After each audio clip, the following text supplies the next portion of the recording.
Okay, good evening, people, IHA and humorists beyond. I've just put together a little presentation talk through my approach to reading sources, adapting information from sources, and putting it together into a personal training plan or a lesson plan to share with other people. So this isn't going to be massively revolutionary or super academic or super complex. This is just my approach to things, what I found works for me, and an easy shorthand for putting things together. A lot of you are probably already doing stuff like this, but then it could also give you a new idea, something else to work on, or just reinforce stuff if you're most of the way there but not particularly successful with it yet. So I do have a handout of sorts. There is an article I've written up, which is my basic script and considerations for this. So I'll post that in the Discord and attach it to wherever this video or recording winds up. You can find the text form of this as well. So I've got 3.5 things to go through. So the main points are how to study a source or passage of instructions for the information you need, and how to make value judgments about what's important for your practice or your lessons that will be taught. How to make that lesson plan or practice routine out of what you've identified and judged. How to adapt your teaching and explanation methods for different people, and how to manage the expectations of what happens in sessions. And something that will bounce around and maybe be included in recording, but certainly won't be in text form, is a Q&A and a discussion about teaching, coaching, fencing approaches, and handling the source information. So the first main part of this is doing your homework. Whatever your opinions on paperwork, information handling, writing essays, whatever will be, it is useful. You can't do anything from a source without actually applying some knowledge to it. So, and this goes all the way back to how you would study passages of text for language classes, English comprehension, whatever. So this is close reading. And I think this is a skill that a lot of people neglect and have forgotten how to do. So they read a piece of text and they just blast their eyes across it like it's, pulp fiction novel or a magazine article or something. And there is actually a way to apply your analytical mind and your developmental thinking to text. So to begin with, after selecting your source or whatever material you're learning from, the article you've cribbed from online or a PDF you just found from some shaky network somewhere, or even just if you copy paste discussions of people much smarter than you that you've lifted off Facebook threads, whatever you've got, take the time to approach it like any other homework, research, or information handling that you have to do. Treating a fencing manual like a novel or a bedtime story doesn't really work for comprehension or retention. If you think about reading fiction, especially really amusing, swashbuckling fiction, you blast through it, flicking through the pages, and you'll remember the broad strokes. The hero did this, and super villain Dastardly McDastard did this terrible thing. And you remember the grand strokes, but not the exact words and terminology, which is fine for narrative and exciting writing and reading, but it doesn't work in a technical sense, an actual this is knowledge you need to perform sense. So this is an error I used to make for a while, and I got back into the habit of reading for knowledge as well as reading for fun to make this work. One of the ways this problem happens is that a lot of period sources are written in a kind of flow of consciousness style, or it's a great big unbroken tract of text or verse that is written almost as if someone's having a conversation with you. This is really obvious in the kind of 17th and 18th century sources for military sword or small sword, broadsword, whatever, especially the first-hand English ones, because you don't really need to do any translation or anything or transcription to make those work. It's just antiquated English. It's a language you're familiar with, but you read this huge, great tract of text, which is written out paragraph, paragraph, paragraph, paragraph, whatever, and you just start going, oh, I'll read all the way through it, but you don't actually stick into it because it's written as, I should do this, and then you should do that, and I said unto thee, and it just doesn't stick. So what you're going to do is dedicate you some time to reading and understanding one section at a time, rather than the work as a whole. So a lot of well-understood passages will add up to more complete handle on the entire work than trying to absorb 50 to 100 pages in a huge stodgy mass, even with repeated reading. So I can read the same 50 pages 3 times, and I'll know the first bit really well and the jokes or the bullet points that stand out to me, but I won't remember every technical item in those 50 pages. If I go, this one page, what does this one page say? And take that apart like an autopsy, then I will remember what's on that one page. And then I do that 49 more times, and I will have a much better overall understanding than if I tried to read the entire book in one go. So you want to break down and itemize one passage at a time. This is really useful if you've got a print copy of your own, or if it's a digital document, something you can edit. This is great fun because it can become your homework jotter as well as your textbook. So it's your workbook as well as your source. So I use highlighter pens, I use pencils, post-it notes, shreds of paper, stickies, whatever you've got. Go through it, and as you're looking at your passage or your page or chapter or your verse on whatever technique it is, bookmark it, highlight the passage, and then as you go and as you work with it, adapt it and change those. So pencil's great, draw big pencil arrows around in the margins, write your own notes and stuff. If you get it wrong, rub it out, start it again, do it somewhere else. So if any of you have seen my source books, my copies of like the little black and red Lichtenauer Zettel book, my copy of the AHA study guides, Roeth's 1798, all of the big sources I teach from, they look like a dog's dinner. They are messy. They've got post-its and stickers sticking out of them in all angles. I've got stuff I've edited and copied in. One of the big differences I found doing my last batch of close reading was Roeth's 1798, the original Little Red facsimile that's widely available. And I also found a transcription of the second printing from 1804, and they're 2 pages different in length, and a lot of the passages are slightly different because you can see from the first publication to the second, Roeth changed his idea about some stuff. So it's fun to compare that, and I've got the comparisons written in my physical copy so that I can go, in 1798 he said this, but then 5.5 years later he said that. So take what you will. So it's something that's useful to point out. So literally use it like homework, use it like a school book, and make all the notes you can in the physical thing. Or if you're building a kind of more comprehensive library of information and you have digital articles, anything you can put into an editable or a spreadsheet, for example, then make your notes on that.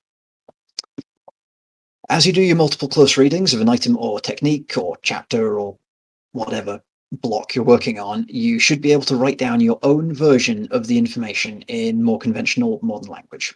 So this is just classic close reading. He says yada yada yada yada, fancy old-timey language. You just go, okay, that means this, this, this in modern language, and then I would say it like this.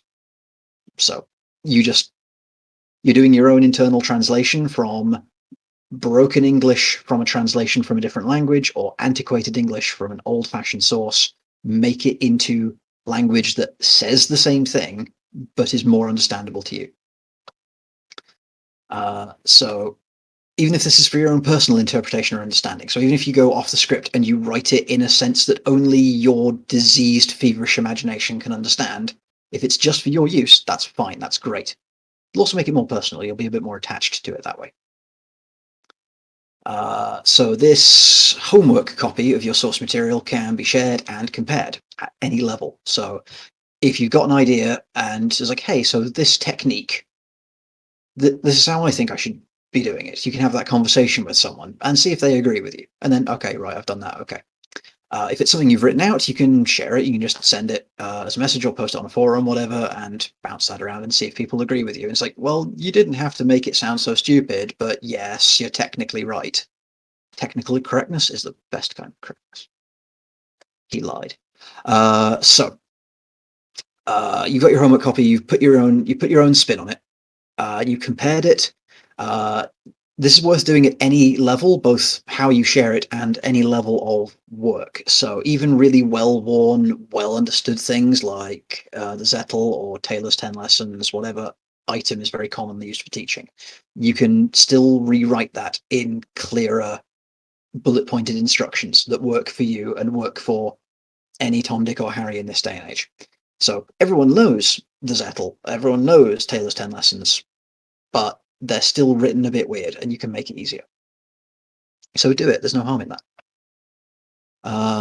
So this rewriting of material is useful for tons of reasons, namely that it immediately gives a different perspective and alternate description of the instructions, especially as modern conventions like bullet points, sequential lists, top 10 lists.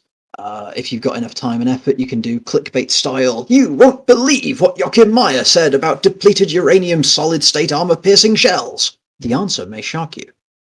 However you do it, that's going to make it more understood to us, the internet meme generation, than it is to just get the really dry academic translation of ye olde German into kind of functional English. So do what works for you.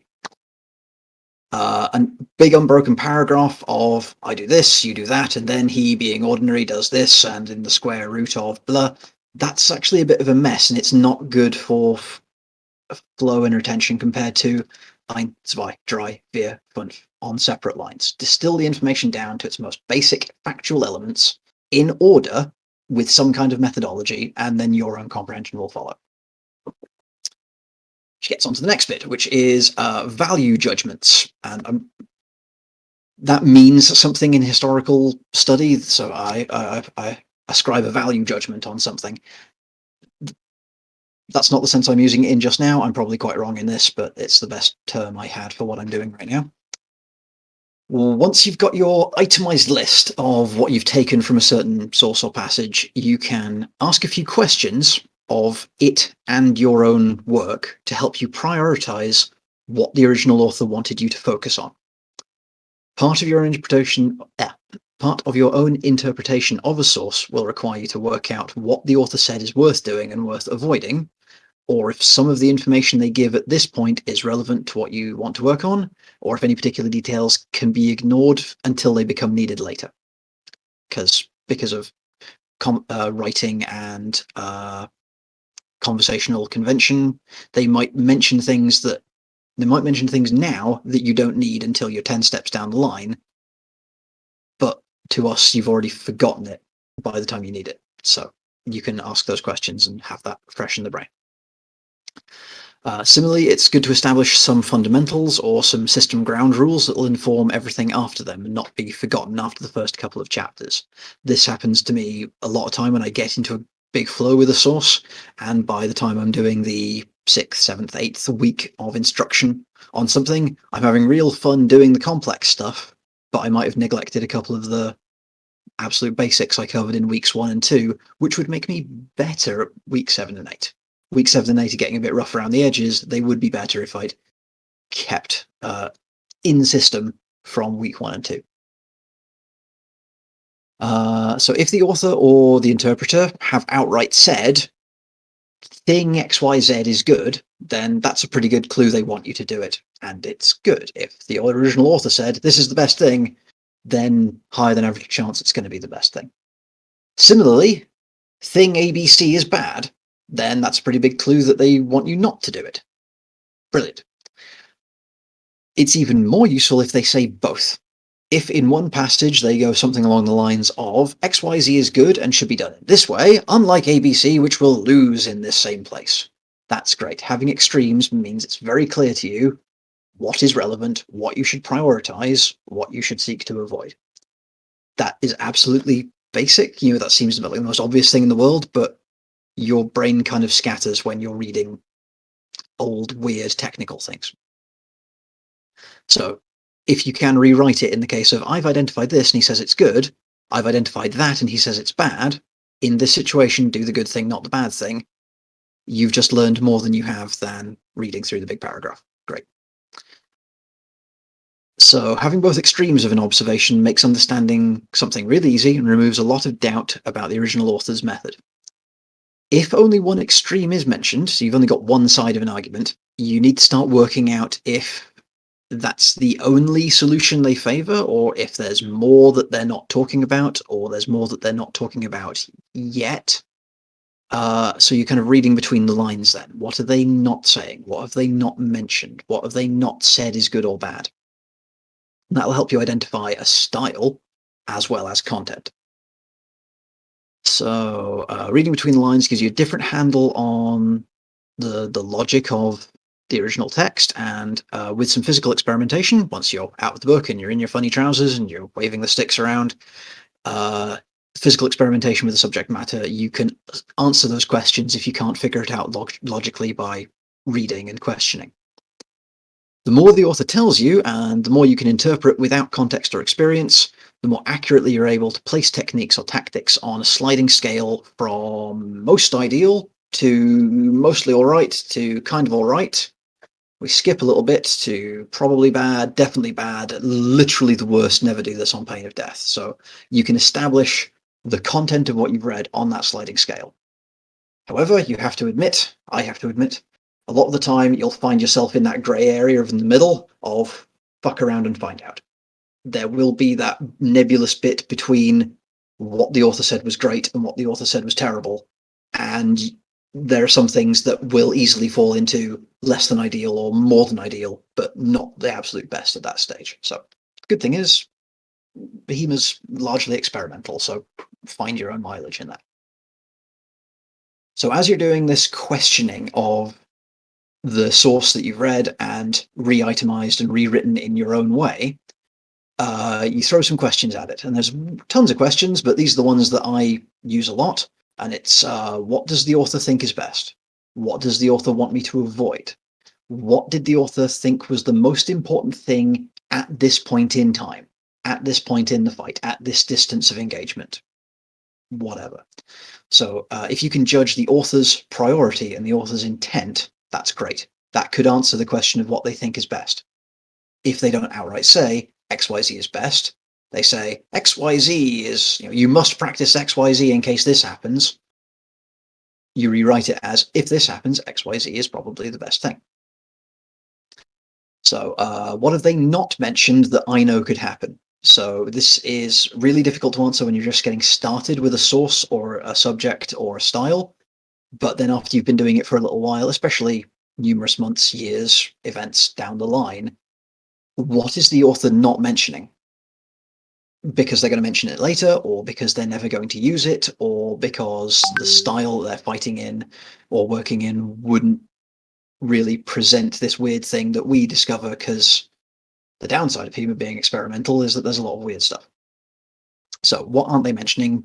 Why? Think about that. Have they mentioned any backup plans or contingencies or other options in their text? A lot of them, especially the older guys, the medieval and Renaissance things, they're very clear. They say, do this, it is the best thing. There's not a lot of immediately apparent option for what the backup plan is. The greater source as a whole and some of the fundamentals and some of the concepts they'll teach you in general should be kept in mind as the backup plan for if the most ideal thing can't be done or has failed. So you can answer that question yourself by going later on, that's the solution. But then it is also super useful if they are the kind of author who is complete and say, if it goes wrong, look at my dossier on this other technique and that'll solve the problem. And that gives you a frame of reference. Is there a fundamental basic that they mentioned previously that prevents a problem? Or will it answer one of these questions that they haven't addressed recently? So anything from the start of the book that's useful at the current part of the book, or anything current now that's going to be really useful to hold on to for the next chapter, that kind of thing. So kind of went over detail on those, but your quick questions are, what does the author think is best? What does the author want me to avoid? What does the author want to do? What did the author think was the most important thing in context? What have they not mentioned? What are the backup plans if things go wrong? Is there a fundamental they're referring to? Is it supposed to be that color? Why does it smell funny? But add those to your homework. So doubtless there are tons more questions that can be useful, but you figure that out. The key thing is to make your own judgment of the value of any particular statement, as well as what the author is omitting. A lot of judgments of worth or priority of information can be answered by understanding the fundamentals of the system, the framework that everything else is presented in. And again, compare and contrast what your thoughts are with your training partners or with big forums or your fencing coach or whoever you've got that you can bounce your ideas off. Because there's nothing wrong with confirming your own understanding of something. You don't have to exclusively speak in the language of the source. You don't have to reference everything to the mechanics as explained by some dude 500 years ago. Make sure you're on the same page as the guys you're practicing with now. Something else is fun is it's good to talk these things through, especially when not actively training. So whether you're wearing your elastic pants and your body armor and you've got your sword in your hand or whatever, that's maybe not the best time to be smart. Those kind of weird conversations about this is my idea on something, this is my thought on something, that is casual conversation. That's pub time conversation, walking the dog type chat. Because the social and analytical part of your brain is wired slightly differently, and it is separate from the sweaty animal fight brain. So left side, right side, think and talk, walk and stab. There is crossover, but it's easier to do different things at different times. So some people learn by doing, some people learn by watching, some people learn by being pushed into place and then remembering where they were and getting there again, etc. So there's loads of different methods of learning and teaching.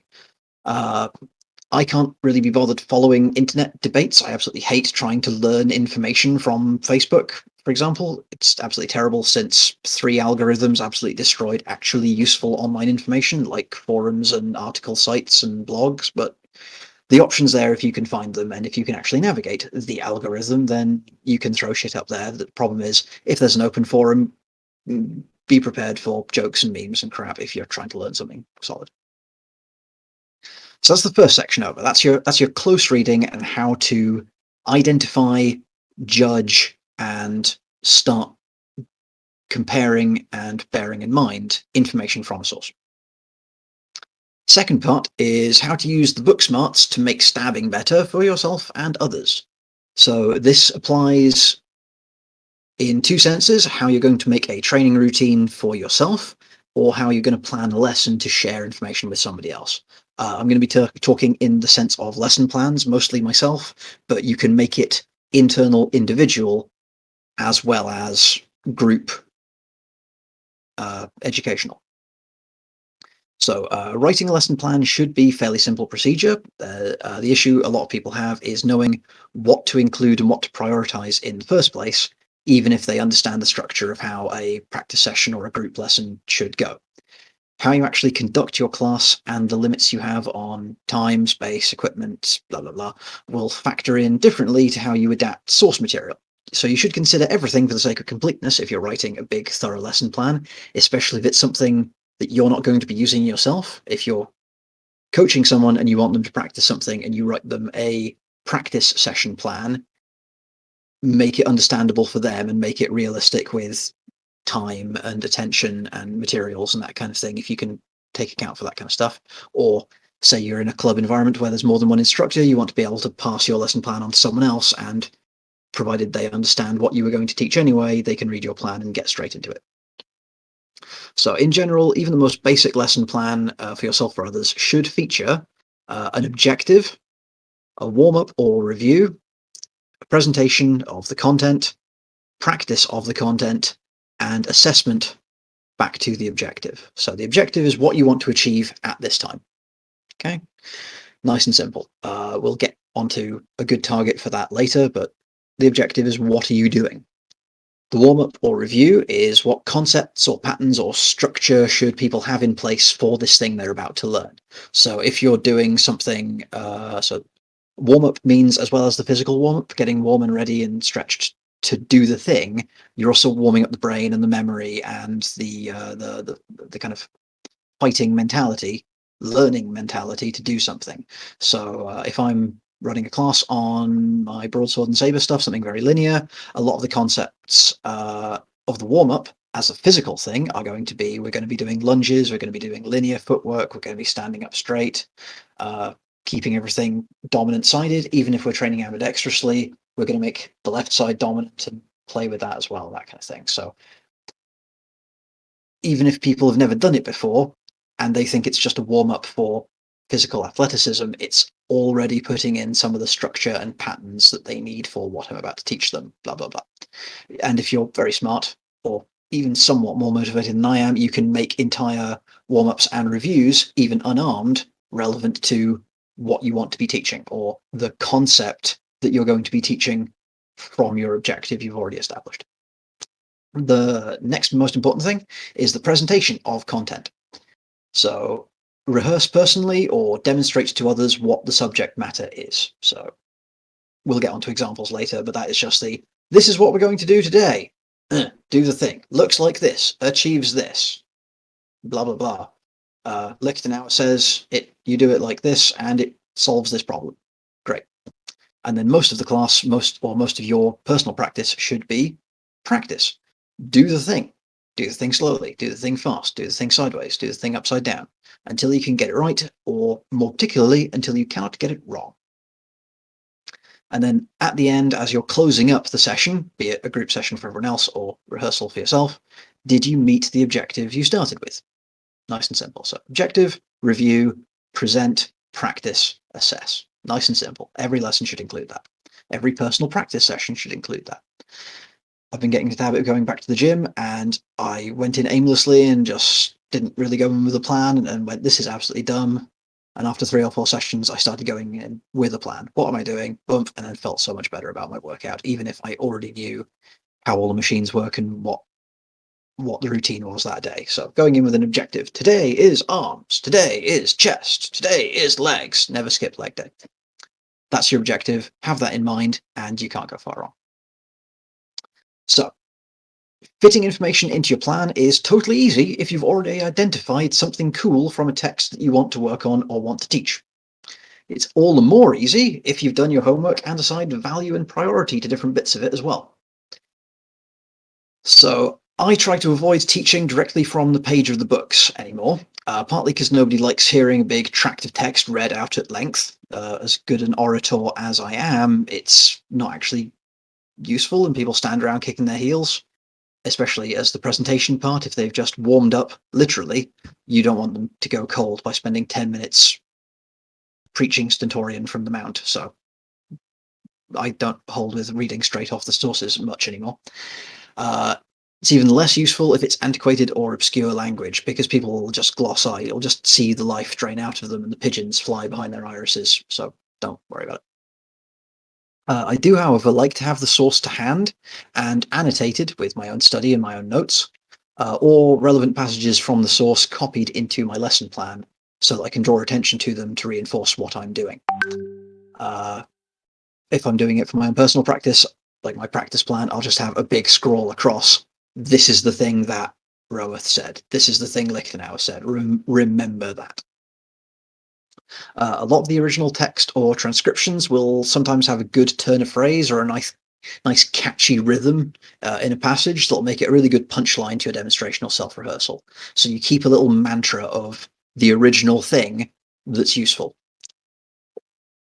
Yeah, every source I've studied has a nice little turn of phrase somewhere that is really useful. It's the perfect little full stop on the end of a demonstration.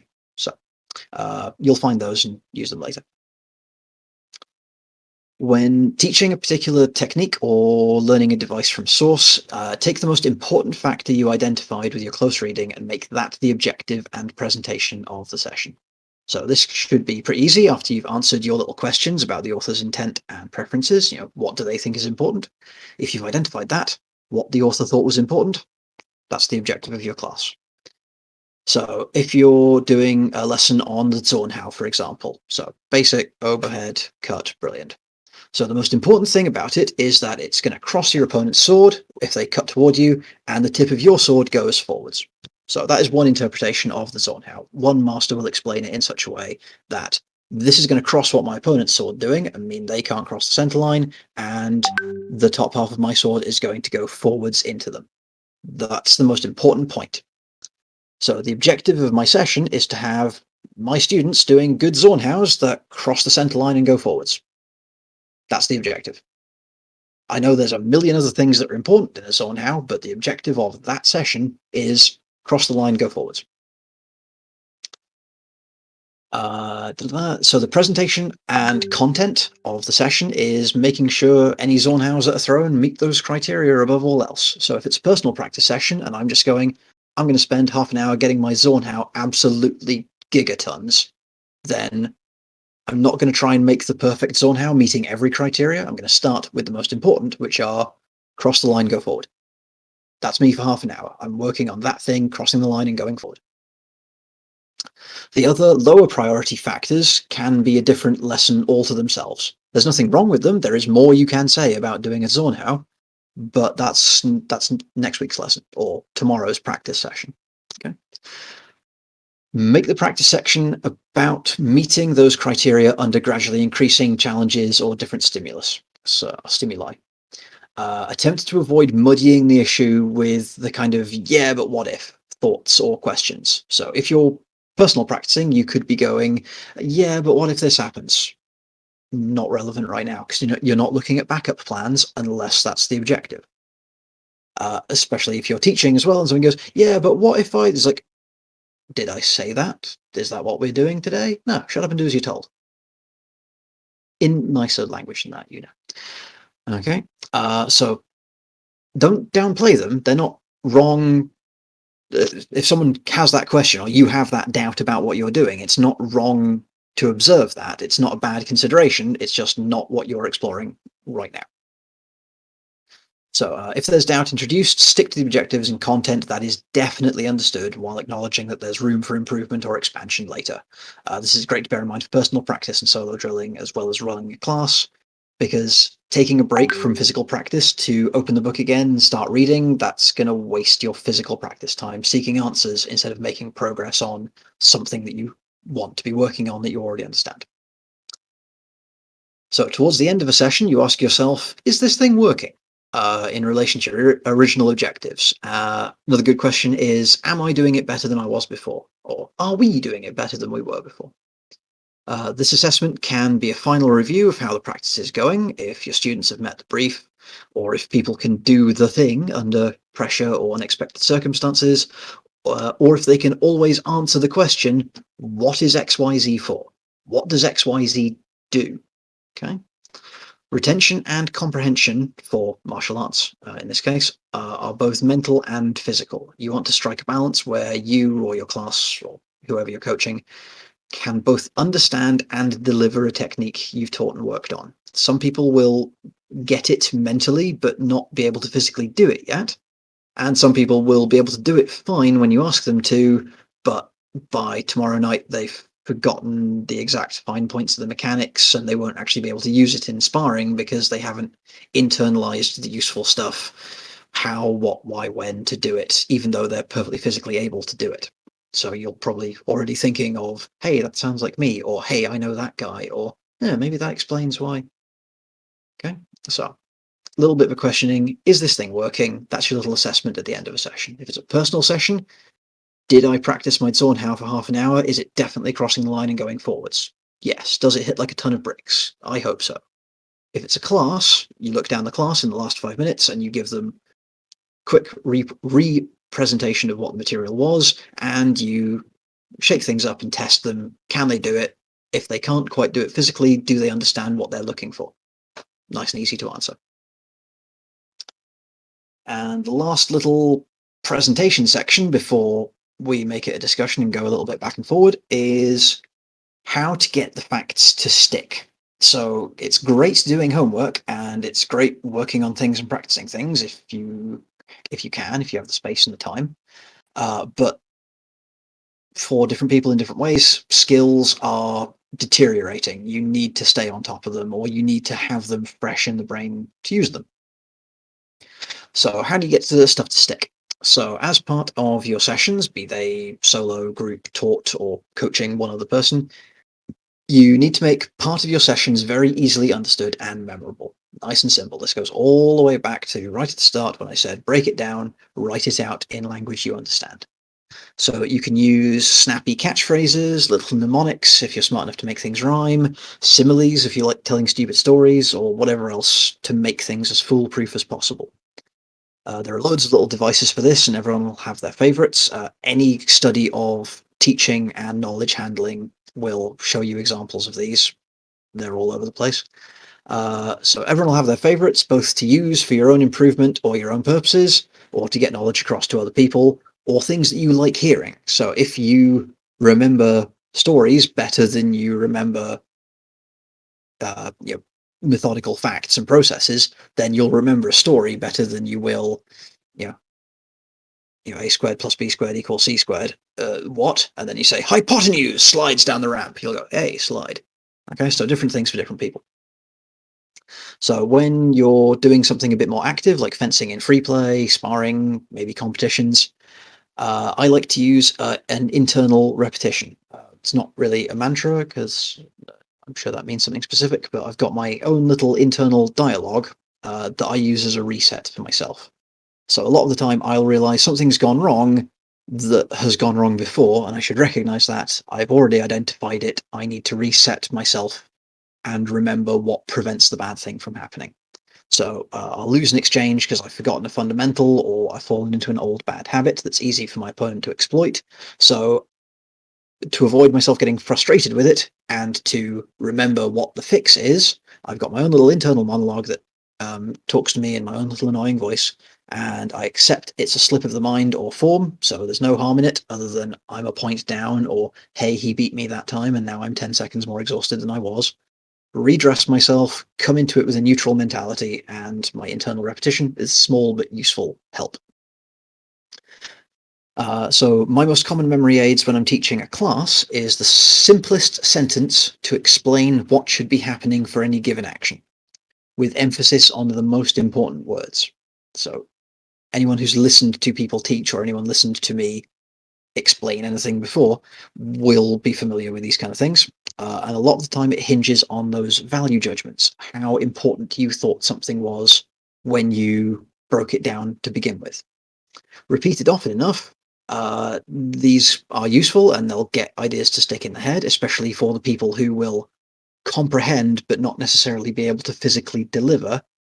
They're more annoying for people who can physically deliver but will never remember, but then remembering's their problem. They really need this as much as it annoys them.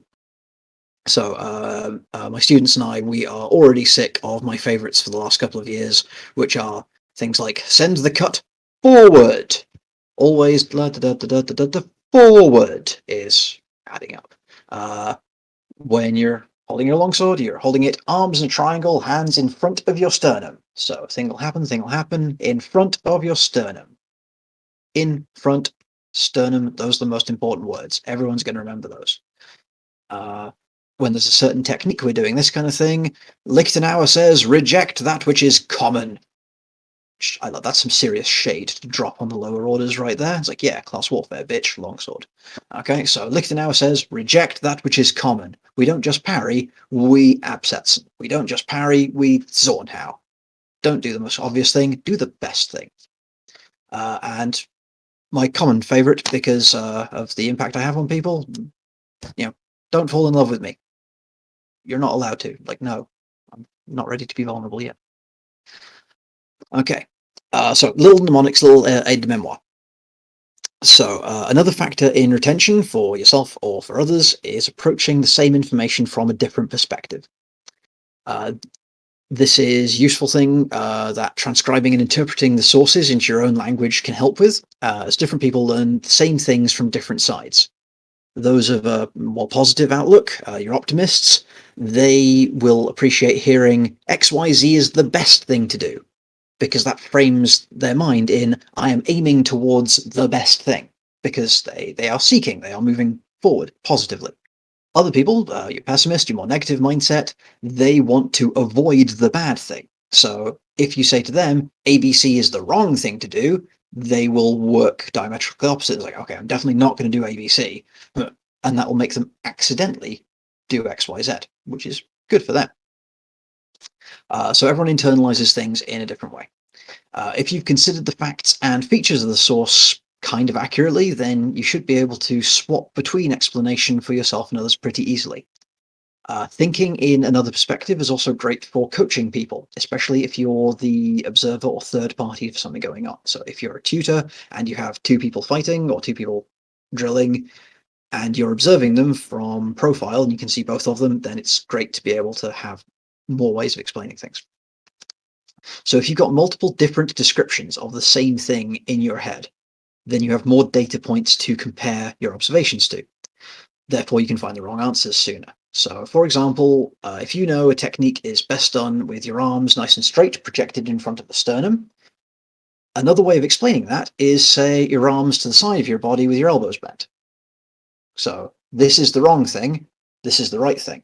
So if you want to do it right, hands in a triangle in front of the sternum. If you want to do it wrong, hands beside you with crooked arms. You've got those both in your head, and they both, one prevents the other, which is useful to have both sides. So if you watch two people doing their drill or doing their fight, and their attack fails, they're trying this technique, but it doesn't work because they've got no structure in their body. If you only know one way of doing something, you'll see, well, he cut down from above and his tip went forward. Why didn't it work? Lichtenauer said, cut down from above and the tip goes forward. If you have the extra explanations of you should do it with your hands in a triangle in front of you, or you should avoid doing it with your arms bent beside you, and you see them doing it with bent arms, you can go, aha, you're bending your arms. Try it straight with your hands in front of you. Then that's much more data points you can compare to, so you can spot problems faster. So, and it also sounds way more professional than going, it looks all right, why isn't it working? I don't know either.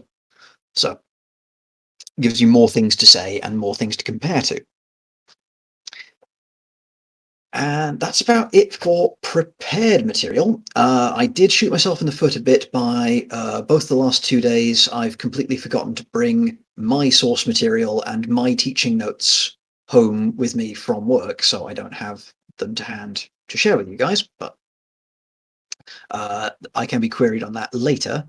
But even as a general framework without any specific examples, that should be enough of a thing to get on with. So you've got an approach to doing your homework and close reading your sources, breaking it down into the most important things or the actual facts of the text in nice methodical order. You've got using those judgments and using those nice methodical facts, a way to frame them into your practice or your teaching, and a few ideas for how to make stuff stick. So as well as all the classics, repetition, blah, blah, blah, understanding, make something that sticks in someone's head. So it can be a sight, it can be a phrase, it can be a rhyme, it can be a story, whatever's going to work for those particular people. And having more than one option is good because, as I've said, in different ways, different people learn and absorb things in their own way. So folks who are bored by technical language are going to be more comfortable with stories and similes, and people who are just there for the facts and can apply things right away, they want the very direct, do A, do B, do C, don't do Z. And that will make sense for them. Okay. And if you remember your lesson plan, there includes assessment as the last factor of that. So whether it's your own personal practice or coaching someone else or teaching a bunch of people, you can assess your delivery of things as well as their performance of things. Did you stick to the objective? Did you stay on target? Is there a question that was raised that didn't stop the current content being relevant and useful, but has given you another question to ask that you can make a different lesson plan about, even around the same material? There we go. Don't be afraid to make notes and all the rest of it. I go through a normal sized notebook every couple of months, writing to-do lists and scratching out notes and stuff. And as I said, I've got my own kind of study guide and plan at the Vanguard Center, and my own very dog-eared and very well-worn source books and materials as well. So you could probably teach most of my curriculum for what it exists straight out of my source books, because you can read all my notes in the margins and just put together something smart out of that. But there you go. So make notes, don't be afraid. Speaking of notes, like I said, there is a write-up for this. It's basically the script that I've just read out for you with a bit more, with a few more clearer examples. So I'll post that up wherever this recording can be found, and you can pick that apart, or print it out and laugh at it and throw darts at it later. And that's me. To which I will now open the floor for some Q&A. So, comments, criticisms, questions, etc. I got one for you, Spouge. Have you got a example of how you structure your lesson plans in a written form? Not to hand, like I said, left those behind at work, and I don't think I have any on this computer, but they're very easily accessible. So my standard lesson plan is a very simple form. You can download lesson plan forms, templates online. They're all over the place. There are even martial arts centric ones. So places like the Judo Federation and the Karate Federation, they publish them, and all you just need to do is change one word in the clip art. Anyway, so the idea is you plan it out by time and assumptions. So 5-minute assembly, kit up, 10-minute warm up, blah. There's usually space to write, subject of lesson, whatever the plan is. Sometimes they are detailed enough to say objective or purpose of lesson, and then you throw your objective in there. And that's the time for your value judgment. So today, I think the most important thing about this piece of work is do this. So the objective is we're going to do this. And then your presentation or your content should be your rehearsal or your notes on what this is and how it should be done.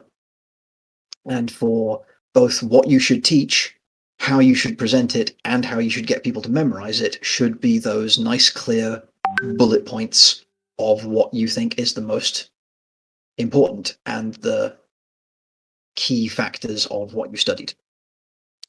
And then it takes a bit of creativity to make different ways to practice that and different ways to test that, different situations. But a lot of the time it is very simple. Case of, for our purposes, let's say we're doing longsword. So you start off in the most obvious condition, which is both your inform tag, this thing happens, XYZ should occur. And then you change it to what if this person is in a different guard? What if this person is at different distance, etc. So you just change the setting rather than any of the particular techniques. So what is the environment? What was the immediately preceding thing before the thing I want to practice? And just add that in. So you can come up with some variants. And something to bear in mind for anyone planning lessons and making content like this is plan what you're comfortable with and then accept you're never going to get through all of it. So like if I have a 2-hour class, I will plan 2 hours of material, but the last half hour of it will be optional. So I'll have a good 90 minutes in me and half an hour if people are really good and get through it all. But in a 2-hour slot, I'm only going to expect to actually present 60 to 90 minutes worth of stuff. So experience will help you judge that kind of thing. But in that regard, it is much better to teach one thing really well than several things adding up. All the way back to the start of my little presentation there, just like you're reading a passage, and it's better to understand one chapter or one passage of a source at a time and then add up all of your understandings than to try and get the huge stodgy mass of it together. One really focused lesson on one important thing is going to be better for everyone in that lesson than you're going to learn 5 things and you might remember 2 of them. Okay, so learn one thing bloody well, and if nothing else, they can do that thing. And they'll remember that thing. And then even if they take a break for 6 months, they'll come back and they'll go, oh yeah, that thing, it was this. And they'll be 3/4 correct. And it'll be really easy to get them back to full capacity with that one thing. They're really good. So to answer your original point there, I don't have a lesson plan to hand, but objective, content, key learning points, different variations of it, and you can also predict what the awkward questions and complications will be. And for some of the complications, you can compare your value judgments of what the source didn't want you to do, what the author didn't mention because it should be avoided. Those can be your complications to watch out for that your students or your mentee might stumble into. And then assessment at the end. Did they meet the objective? Did they meet the brief? Did they overcome complication, or did they manage to practice the content so well they didn't even run into the complication? And then remix and you go, okay, they've got that. They met most of the objectives or the main objective of this lesson, so I can now do the next most important things, the next highest priority thing when I studied it. So going back to the Zornhau example, if you think the most important thing is it crosses the line and goes forward, then next thing is you need to be able to do it on the step. You need to be able to do it as the Vorschlag. So I'm going to step into this. So last week we all got really good at cross the line and forwards. Now we're going to step and do it first. Step and do it first. And that becomes the lesson. So there we go. I will dig out a lesson plan for you and throw something your way. I get better mileage out of everything I've just discussed, doing things that are new to me and useful, and a lot of that in the last couple of years has been 17th and 18th century sources in English for saber, broadsword, and associated weapons. So old style broadsword masters like Lonergan and Wilde, and then Roworth and Matthewson for the Napoleonic stuff. I did close reading on those, even though they were my main sources for years. I picked apart Roworth's chapters on how you practice, because he actually tells you how to practice. I picked through that with a fine-tooth comb and instantly made all of my lessons easily twice as good as they ever were from the source that I already thought I'd mastered. I just went, okay, I'm going to close reading. He said this word, and then that word, and he wants you to do it like that. And then I stopped it being a conversation that Roworth wrote down to be A does this, B does this, A does this, B does this. A and B are trying to reach this objective. A and B are trying to avoid this bad outcome. And then that made an absolutely stonking few weeks of lessons from one page of Roworth. So actually, yeah, I can probably find that one and throw that one to you. So that'll be useful. Okay. Related to that, or anything new, anything else? Don't be shy. I cobbled this together in the last couple of evenings, so it's not a complete presentation by any stretch. I'll probably think of more later on. If you guys do have anything that I was lacking, I will think of it when you ask me, so I'll be able to fill that in. Apparently you're good. I think you've blown everybody's minds enough that they don't have any questions. I hope so. Like I do get worried. Didn't see anyone log out halfway through, so I assume didn't drive anything off that bad. Righto. Yeah, Mark, you and I will figure out getting the file shared. It is, like I said, just the script of what I went through. If there are any questions that show up later, I can answer them in text and add them onto the document. Perfect. I'll probably stop the recording there. So thank you very much. Absolute pleasure. Available online, Jonathan Spouge or J Spouge Hema. You can find me. See how it goes.